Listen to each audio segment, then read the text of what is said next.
Click the subscribe button, hit the bell icon to never miss another update.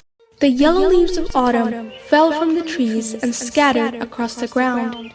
Muhammad sighed. He looked at his frail and skinny hands. He used his cane to get up. He looked at the yard before him. He had borrowed more and more money as his sickness had worsened, and now that the creditors saw that his life was coming to an end, they wanted their money back, but he had nothing. There was a light knock on the door, followed by a voice which he recognized as the servant of Imam Zainul Abidin. He must have brought him food.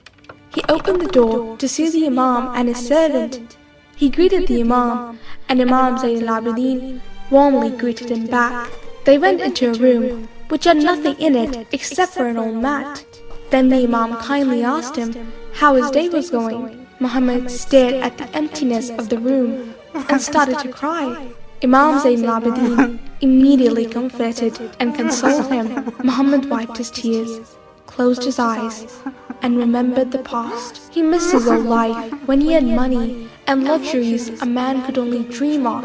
But now his house was empty and devastated. All his friends and family had deserted him, and now only creditors would come to his door every day, demanding their money back from him. He hung his head in shame as he told the Imam, "I am in a lot of debt." The Imam replied, "How much is your debt?" The old man looked outside the window, unable to respond. The Imam asked again, "How much is your debt?"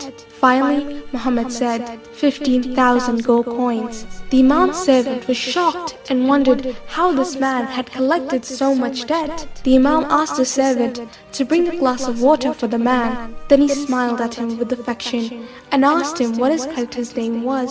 The servant brought the water, and the Imam took the cup and gave it to Muhammad. Then Imam Zainul Abidin gave him a bag of gold coins and told Muhammad to give it to his creditor. Muhammad's eyes instantly filled with tears of happiness, and he kissed his Imam's hand in gratitude.